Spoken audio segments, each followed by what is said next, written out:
Shalom, selamat malam Bapak Ibu yang terkasih dalam nama Tuhan kita Yesus Kristus. Kita sangat bersyukur karena pada malam hari ini Tuhan memberikan kita kesempatan untuk boleh bersekutu bersama walaupun di rumah masing-masing dalam bentuk live streaming. Semua karena kemurahan Tuhan Bapak Ibu jikalau sampai hari ini kita boleh ada. Bapak Ibu, mari kita memulai persekutuan doa kita pada malam hari ini dengan berdoa. Mari kita berdoa. Tuhan Yesus, kami bersyukur untuk kasih dan setia Tuhan yang tidak pernah berkesudahan dalam kehidupan kami.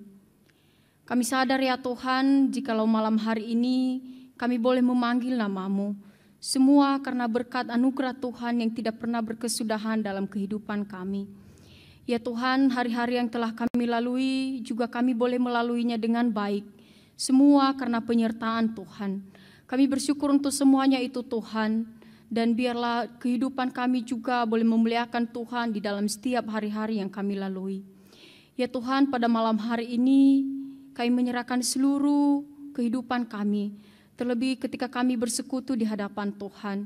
Biarlah Engkau yang menguduskan, menyucikan kami ya Tuhan. Sekiranya kami layak untuk menyampaikan puji-pujian kami, doa-doa kami, bahkan segala persembahan kami kepada Tuhan. Terima kasih ya Tuhan, kami menyerahkan persekutuan doa malam pada malam hari ini di dalam nama Tuhan Yesus Kristus. Amin.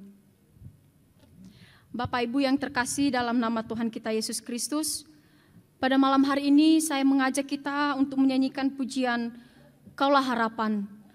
Lagu ini mengungkapkan betapa kita membutuhkan Tuhan Yesus dalam kehidupan kita sehari-hari. Kita tidak bisa berjalan tanpa Tuhan. Kita tidak bisa melakukan apa-apa tanpa Tuhan. Karena itu mari kita mengungkapkan lagu ini. Dengan kesungguhan hati kita mengatakan, Kaulah harapan.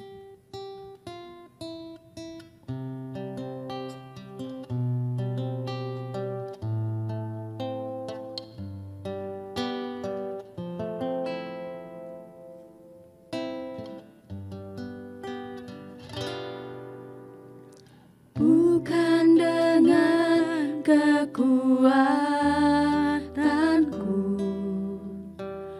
ku dapat jalani hidupku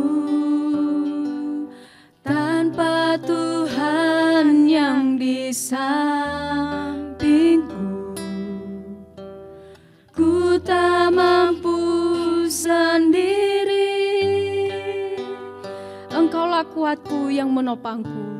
Engkaulah kuatku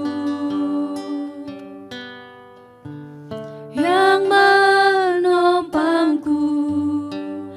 Ku pandang wajah-Mu dan berseru, pertolonganku datang dari-Mu. Peganglah tanganku, jangan lepaskan. Kaulah harapan dalam hidupku. Bapak Ibu, mari kita menyanyikan pujian ini sekali lagi. Kita mengatakan bersama-sama, bukan dengan kekuatanku. Bukan dengan kekuatanku ku dapat jalani hidupku tanpa Tuhan yang di sampingku. Ku tak mampu sendiri. Kita mengatakan kepada Tuhan, Engkaulah kuatku. Engkaulah kuatku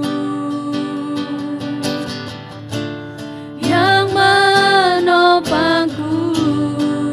Ku pandang wajah-Mu dan berseru, pertolonganku datang dari-Mu. Peganglah tanganku, jangan lepaskan. Kaulah harapan dalam ku pandang wajah-Mu, ku pandang wajah-Mu dan berseru, pertolonganku datang dari-Mu. Peganglah tanganku, jangan lepaskan. Kaulah harapan dalam hidupku. Kaulah harapan dalam hidupku. Kaulah harapan dalam hidupku. Kaulah harapan dalam hidupku.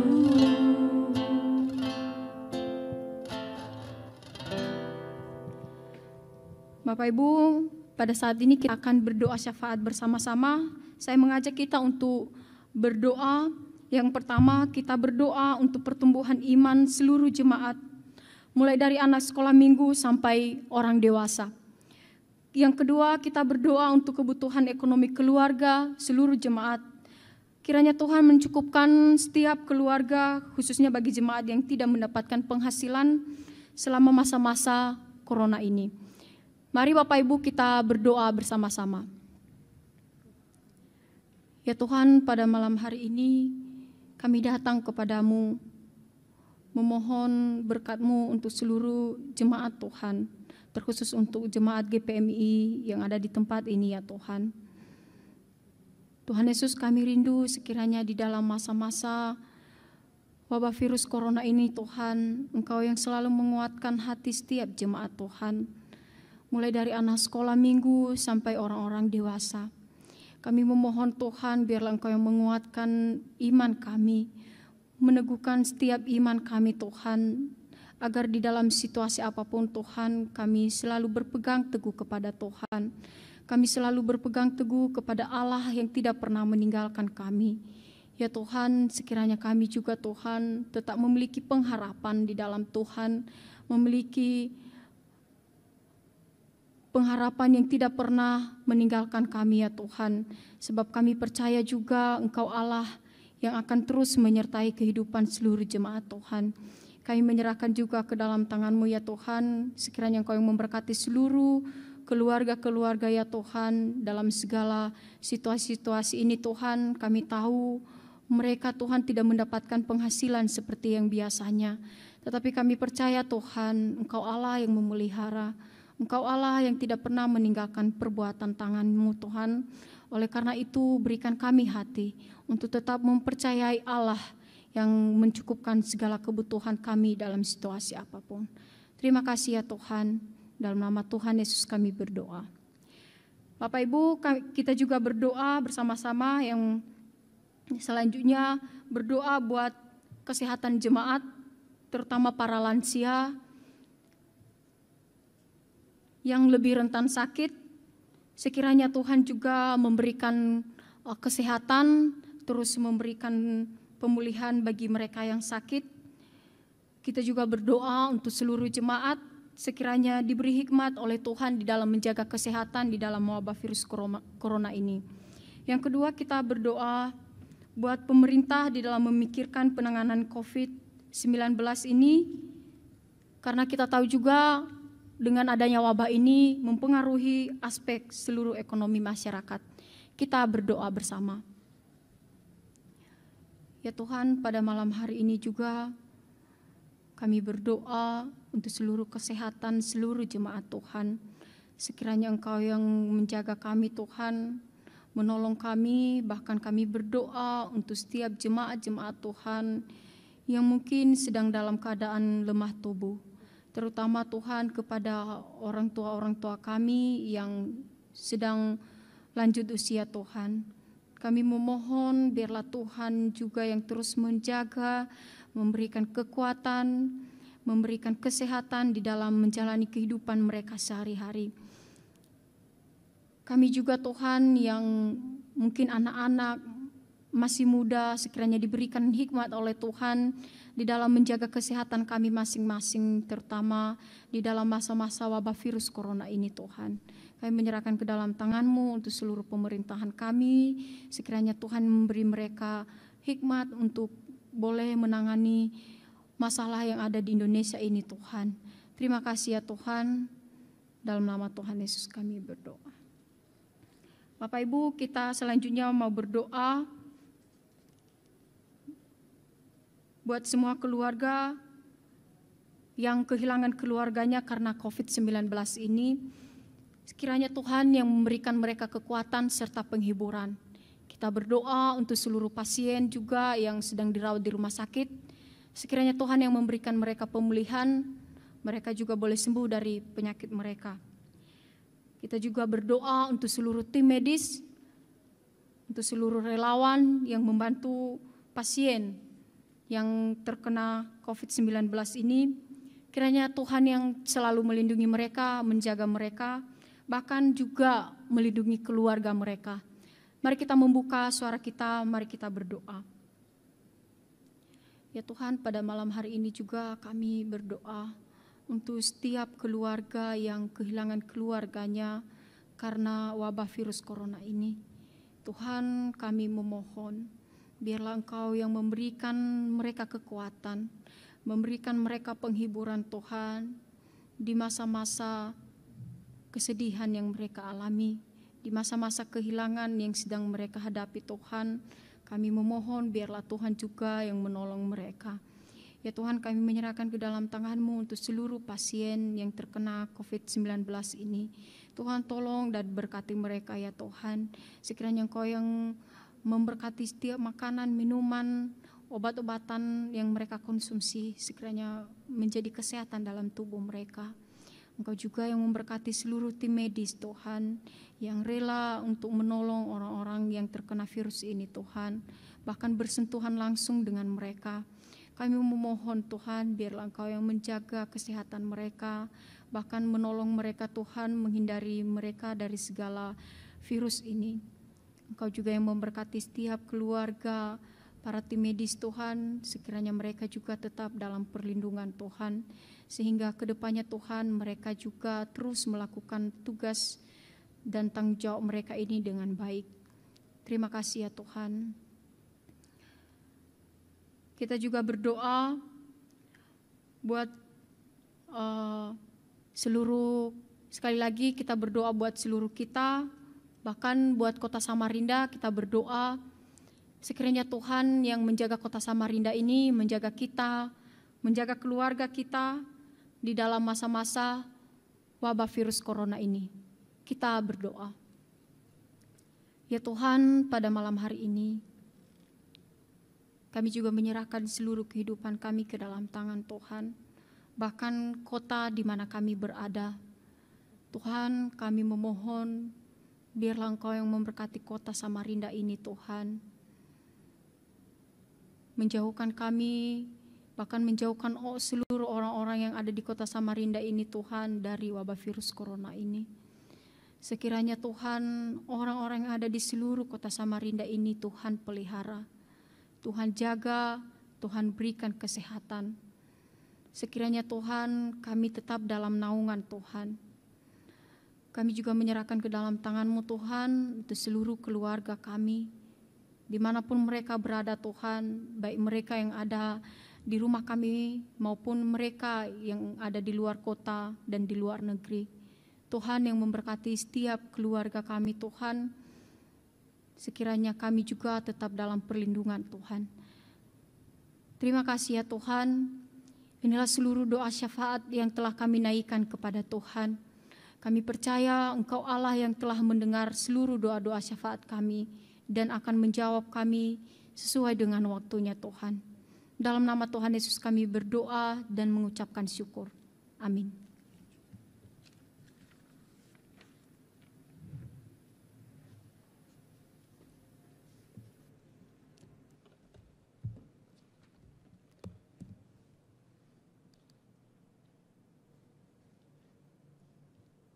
Selamat malam, saudara-saudara yang dikasihi oleh Tuhan. Malam ini kita akan merenungkan tentang kematian Kristus. Tapi sebelumnya mari kita berdoa. Kami membawa hati dan hidup kami, ya Tuhan. Malam ini kami ingin merenungkan akan kematian Kristus dan beberapa keberatan dari orang-orang yang tidak percaya. Tuhan, tolonglah kami, kuduskan hamba-Mu, kuduskan kami semua, dan layakkan kami untuk memohon kemurahan Tuhan di dalam Kristus Yesus, Tuhan dan penebus kami. Kami mohon kepada Bapa supaya berkenan menguasai hati dan pikiran kami, supaya kami bisa benar-benar memahami, mengerti apa yang akan kami renungkan dan pelajari bersama. Terima kasih, kami menyerahkan waktu dan kesempatan ini di dalam tangan Tuhan. Dalam nama Tuhan Yesus Kristus kami bersyukur. Amin. Ya, selamat malam Bapak Ibu yang dikasihi oleh Tuhan. Saudara, kematian dan kebangkitan Tuhan Yesus itu dicatat di dalam keempat Injil. Jadi bagi kita sebagai anak-anak Tuhan, kita sama sekali tidak pernah meragukan akan kematian Kristus di atas kayu salib. Tetapi persoalannya adalah, saudara, ada beberapa kelompok atau golongan yang menolak dengan tegas akan kematian Yesus Kristus. Setidaknya ada dua pandangan yang menolak tentang kematian Yesus, atau Yesus itu sudah pernah mati di atas kayu salib. Yang pertama itu adalah pandangan dari Muslim yang mengatakan bahwa Yesus itu tidak mati, bahkan tidak pernah mengalami penyiksaan, melainkan ada orang lain yang diserupakan wajahnya menjadi wajah Yesus Kristus, dan itu dipercaya adalah Yudas Iskariot. Lalu Yudas ditangkap dan diadili. Itu pandangan pertama. Pandangan kedua yang menolak tentang kematian Yesus itu adalah teori yang mengatakan bahwa sebetulnya Yesus itu tidak mati, tetapi pingsan.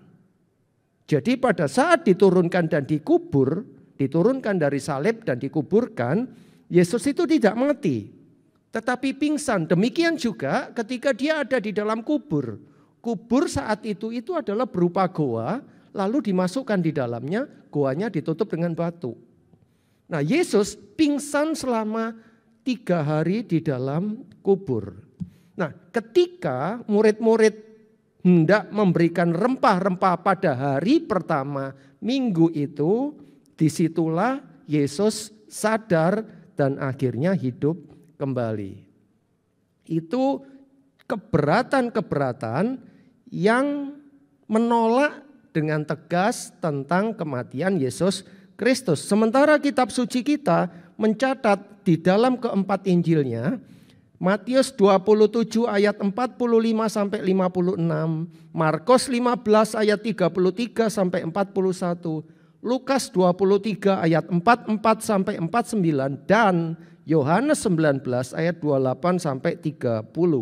Nah, malam ini kita akan membahas dua penolakan tersebut, dua pandangan yang menolak kematian Tuhan Yesus tersebut. Yang pertama, saudara, salah satu dasar yang dipakai oleh orang Muslim dalam menolak kematian Yesus itu terdapat di dalam kitab suci mereka, di dalam Al-Quran. Surat 4 ayat 157 dan 158. Di sana dikatakan, dan karena ucapan orang Yahudi, sesungguhnya kami telah membunuh Isa putra Maryam, Rasul Allah, padahal mereka tidak membunuhnya maupun menyalibnya. Tetapi yang mereka bunuh adalah orang yang diserupakan dengan Isa bagi mereka. Sesungguhnya orang yang berselisih paham tentang pembunuhan Isa benar-benar dalam keraguan tentang yang dibunuh itu, kecuali mengikuti persangkaan mereka belaka. Mereka tidak yakin pula bahwa yang mereka bunuh itu adalah Isa, tetapi yang sebenarnya adalah Allah telah mengangkat Isa kepadanya. Jadi menurut ayat di atas, yang disalibkan itu bukan Yesus Kristus, melainkan Allah telah menyerupakan seseorang, membuat seseorang yang rupanya mirip dengan Yesus. Sedangkan Yesus sendiri itu tidak mati, tetapi langsung diangkat ke sorga. Nah, saudara, kita akan mengajukan beberapa keberatan terhadap pandangan ini. Keberatan pertama, jika ada orang lain yang diubahkan wajahnya oleh Allah serupa dengan Isa, maka mengapa Al-Quran mengatakan bahwa mereka, orang-orang Yahudi, itu ragu tentang siapa yang mereka bunuh? Seharusnya, saudara, seharusnya kalau Allah sudah mengubah seseorang menjadi mirip Yesus, semestinya itu orang-orang Yahudi tidak ada keraguan sedikit pun bahwa itu Yesus. Tetapi di dalam bagian surat yang tadi kita baca, itu jelas dikatakan mereka tidak yakin pula bahwa yang mereka bunuh itu adalah Isa. Nah, saudara, kalau memang mereka tidak yakin, berarti Allah di dalam menyerupakan seseorang yang diyakini oleh mereka sebagai Yudas itu menjadi wajahnya mirip Yesus. Itu Allah itu tidak persis di dalam menyerupakan Yudas menjadi Yesus. Tidak persis. Sebab kalau persis, seharusnya orang-orang Yahudi tidak ada keraguan bahwa itu adalah Yesus. Kalau itu dicatat mereka ragu itu adalah Yesus, itu berarti Allah tidak maha kuasa atau kurang berkuasa di dalam menyerupakan seseorang menjadi mirip Yesus Kristus. Nah, jadi saudara-saudara, ini adalah keberatan yang pertama. Keberatan kedua, jika memang yang dibunuh dan disalibkan itu bukanlah Yesus, bahkan itu Yudas Iskariot, maka mungkinkah ada seseorang biasa yang ketika menerima hukuman sejak Kamis malam berakhir dengan penyaliban bisa mengatakan 7 perkataan salib? Tidak ada di dalam sejarah penyaliban Romawi ada yang bisa berkata 7 perkataan salib tanpa keluhan-keluhan yang lain ketika mereka mengalami penyaliban. Hanya Yesus Kristus selama dicambuk, disiksa, disalib, ditelanjangi, tidak ada keluhan-keluar dari mulutnya. Yang ada itu keluar 7 perkataan agung ketika dia disalibkan. Itu keberatan kedua. Keberatan ketiga. Al-Quran sendiri di dalam surat 3 ayat 55 mengatakan dengan jelas, perhatikan baik-baik. Ingatlah ketika Allah berfirman, "Hai Isa, sesungguhnya aku akan menyampaikan kamu kepada akhir ajalmu dan mengangkat engkamu kepadaku serta membersihkan kamu dari orang-orang kafir dan menjadikan orang-orang yang mengikutimu di atas orang-orang yang kafir hingga hari kiamat. Kemudian hanya kepadakulah kembalimu, lalu aku memutuskan di antaramu tentang hal-hal yang selalu kamu berselisih kepadanya." Saudara coba perhatikan baik-baik. dikatakan dengan jelas, hai Isa, sesungguhnya aku akan menyampaikan kamu kepada akhir ajalmu. Saudara tahu ajal? Ajal itu adalah akhir hidup yang sudah ditentukan oleh Tuhan kepada seseorang. Jadi Al-Quran di dalam terjemahannya di sini dengan jelas mengatakan akan menyampaikan kamu kepada akhir ajalmu. Lah, kalau dengan demikian, dalam hal ini kitab suci Al-Quran itu bertentangan satu dengan yang lain. Dalam satu kitab dikatakan bahwa Isa diberitahukan tentang kematiannya, sedangkan di dalam kitab lain mengatakan bahwa Isa tidak mati melainkan diangkat ke sorga. Itu keberatan terhadap saudara-saudara Muslim yang tercatat di dalam kitab suci mereka dan sering digunakan untuk berdiskusi dengan orang-orang yang Kristen.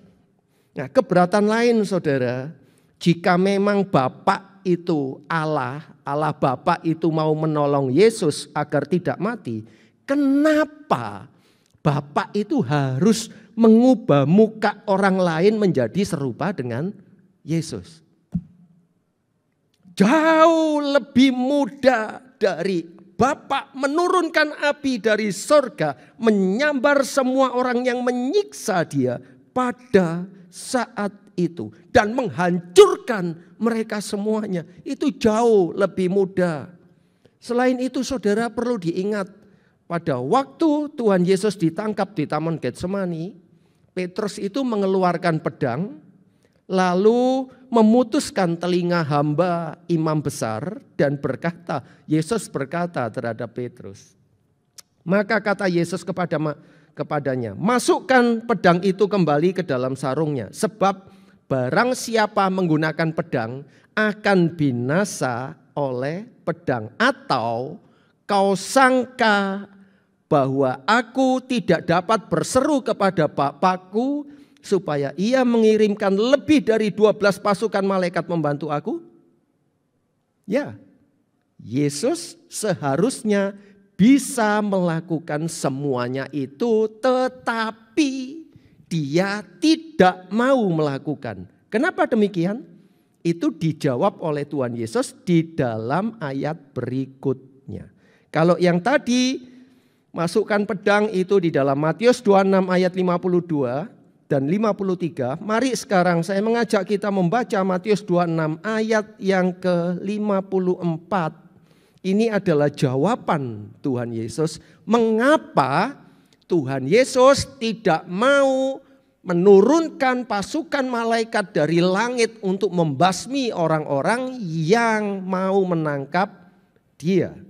Dikatakan di dalam ayat 54, jika begitu bagaimanakah akan digenapi yang tertulis dalam kitab suci yang mengatakan bahwa harus terjadi demikian. Matius 26 ayat yang ke-54.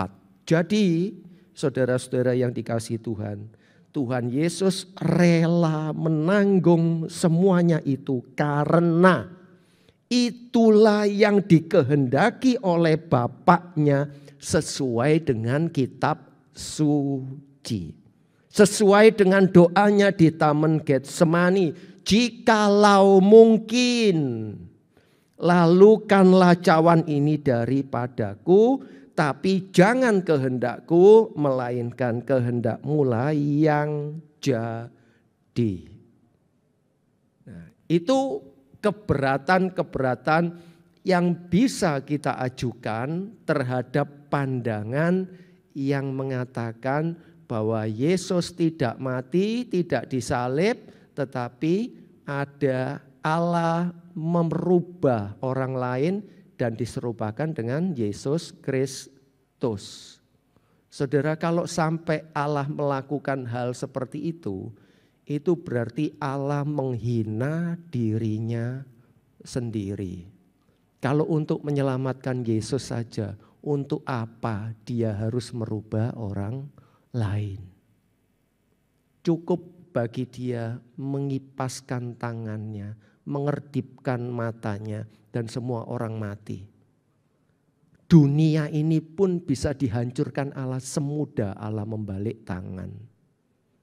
Lalu mengapa untuk membangkitkan atau untuk membebaskan Yesus saja? Dia harus merubah orang lain menjadi serupa dengan Yesus Kristus. Saya percaya itu bukan cara Allah. Itu keberatan kita terhadap pandangan pertama. Teori yang kedua, Yesus sebetulnya tidak mati melainkan pingsan. Saudara, untuk menjawab keberatan ini, saudara, atau penolakan ini, saya akan mengajak kita semua untuk melihat kembali apa yang sudah dialami oleh Tuhan Yesus sejak dia ditangkap di Taman Getsemani pada waktu malam. Matius 26 ayat 36 sampai 46. Ketika itu Tuhan Yesus berdoa di Taman Getsemani. Saudara, kalau kita melihat catatan dari Lukas, saking gentarnya Tuhan Yesus malam itu, sampai peluhnya itu berubah menjadi titik-titik darah. Karena apa? Pembuluh darah di bawah kulit itu pecah. Nah, menurut kedokteran itu depresi tingkat tinggi memang bisa seperti itu. Nah, saudara, sesudah itu Tuhan Yesus ditangkap malam itu juga, dihadapkan di dalam imam besar, di hadapan imam besar untuk diadili, dan semalam itu Tuhan Yesus tidak tidur sama sekali. Jangankan tidur, menyandarkan tubuhnya saja mungkin dia tidak bisa. Nah, saudara, kalau kita pernah mengalami tidak tidur semalaman, apa yang kita rasakan keesokan harinya? Nah, Kristus keesokan harinya langsung diadili di hadapan Pilatus, diadili untuk kedua kalinya. Dan sesudah itu mulailah penganiayaan yang berujung kepada penyaliban.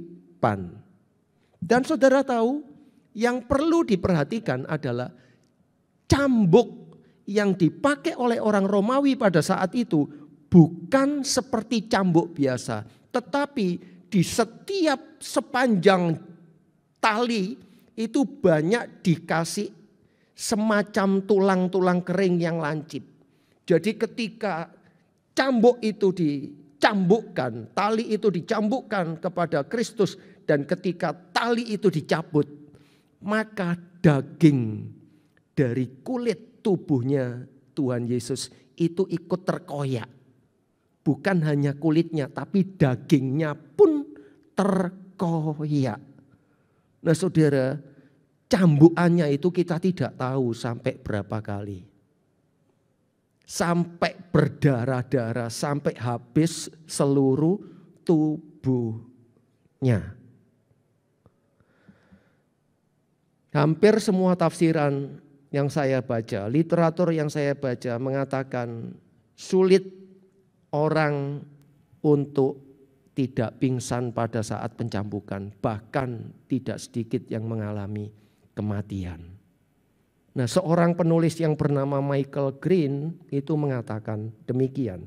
Setelah tidak tidur semalaman, tidak diberi makan, punggung dicabik dengan cambuk 9 pedang, 9 cabang.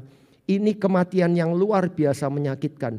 Campuran antara sakit kepala, lapar, haus, pusing, demam karena luka, tetanus, ditambah dengan rasa malu di hadapan umum karena dia disalibkan dengan telanjang bulat. Begitu ada gerakan dari tubuh, maka dapat dibayangkan bahwa pembuluh darah yang terkoyak-koyak serta otot-otot yang hancur akan berdenyut tiada henti. Luka yang infeksi akan membusuk perlahan-lahan sampai akhirnya Yesus mati di atas kayu salib. Saudara bisa bayangkan, mungkinkah orang yang seperti ini setelah itu dikubur 3 hari, dan dia hanya pingsan. Kalaupun dia pingsan ketika dia bangkit, mungkinkah dia bisa menampakkan diri kepada banyak orang? Saudara, itu sesuatu yang sangat mustahil sekali. Dia bisa berjalan menampakkan diri kepada banyak orang. Sangat mustahil. Dan dia mengajar banyak orang sesuai dengan kitab suci. Nah saudara-saudara, hanya ada satu-satunya jawaban yang paling masuk akal bagi orang yang mengalami penyiksaan yang sedahsyat itu, yaitu kematian. Dan itulah yang terjadi kepada Yesus Kristus ketika dia dianiaya, disalibkan, dikuburkan selama 3 hari. Nah saudara, Yesus rela menerima semuanya itu tanpa keluhan sama sekali, supaya melalui seluruh penghukuman itu, saudara dan saya yang percaya itu terbebas dari hukuman Allah Bapa. Begitu besar kasih Kristus kepada kita. Masihkah kita meragukannya?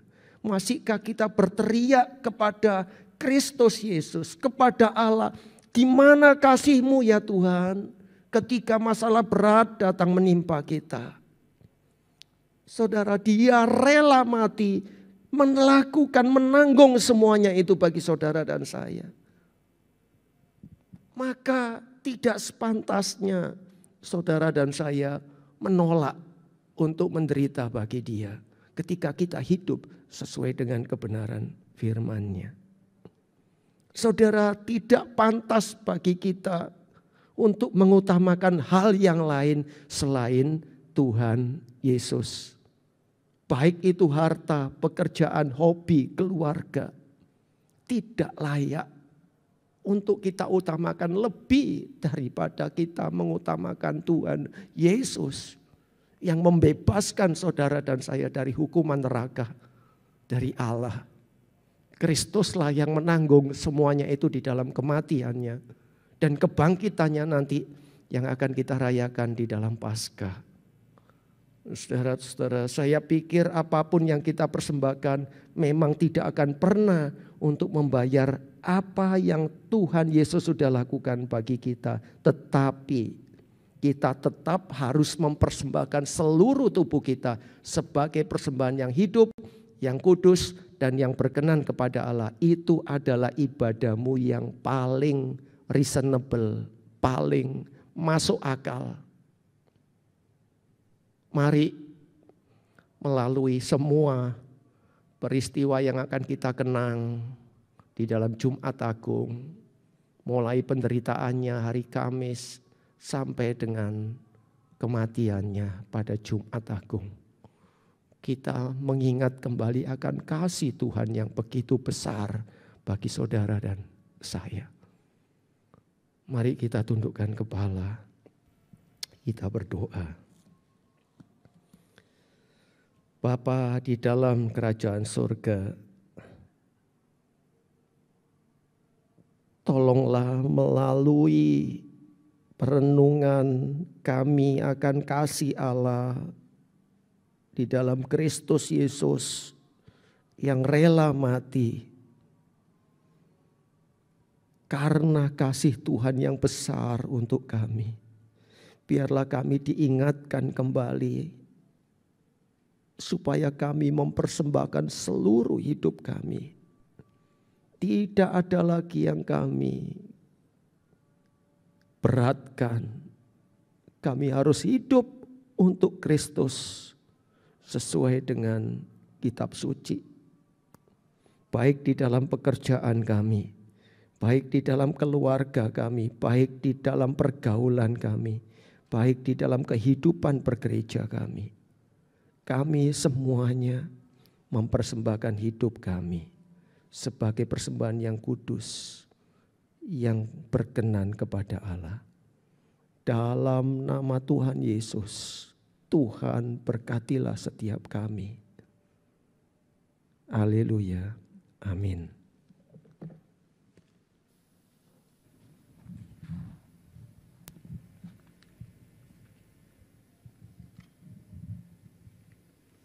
Bapak Ibu, saat ini kita akan memberikan persembahan kita, tetapi karena persekutuan doa malam kita pada malam hari ini di rumah masing-masing, silakan Bapak Ibu mengumpulkannya di rumah dan membawanya ke gereja jika ibadah sudah kembali normal. Kita akan menyanyikan pujian Bagi Dia.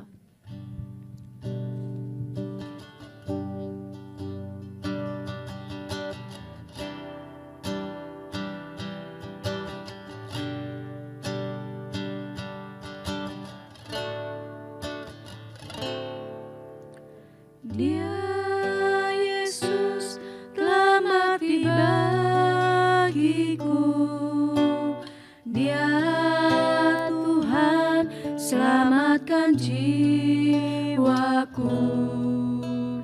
Bagi Dia pujianku tak dapat ku balas kasih-Nya.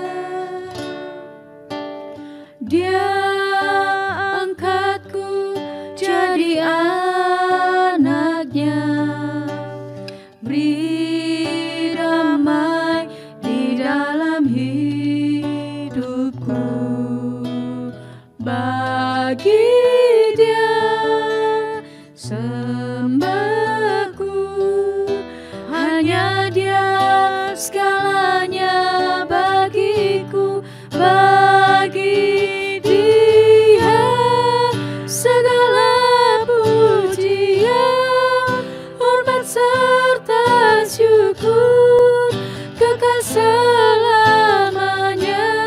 Bagi Dia segala pujian, hormat serta syukur selama-lamanya. Mari kita mengatakan, Dia angkatku jadi anaknya, beri damai di dalam hidupku.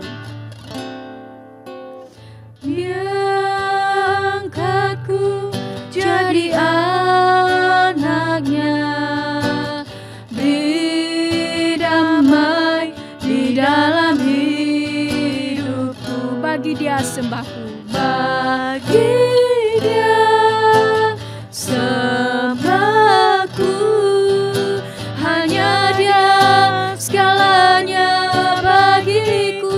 Bagi Dia segala pujian, hormat serta syukur kekal selamanya. Bagi Dia segala pujian, hormat serta syukur selama-lamanya. bagi Dia, bagi Dia segala pujian, hormat serta syukur kekal selamanya. Bagi Dia segala pujian, hormat serta syukur selama-lamanya. doa persembahan dan doa penutup kepada Musafir, saya persilakan. Mari jemaat sekalian kita bangkit berdiri. Bapa di surga, sekali lagi kami menaikkan puji dan syukur kepadamu. Malam hari ini kembali Tuhan juga memberikan kami kesempatan untuk mengembalikan segala berkat yang Tuhan anugerahkan bagi kami. Biarlah persembahan ini dapat dipakai untuk kemuliaan bagi nama Tuhan, menjadi berkat bagi banyak orang. Bersyukur untuk semuanya ini Tuhan, teristimewalah malam hari ini. Kami juga bersyukur untuk anugerah Tuhan melalui kebenaran firman Tuhan yang sekali lagi meneguhkan kami, menguatkan kami, meyakinkan kami bahwa Engkau rela mati bagi kami, menebus kami, dan memberikan kami pengharapan. Bahkan Engkau juga bangkit bagi kami, sehingga kami memiliki pengharapan di dalam Engkau Tuhan.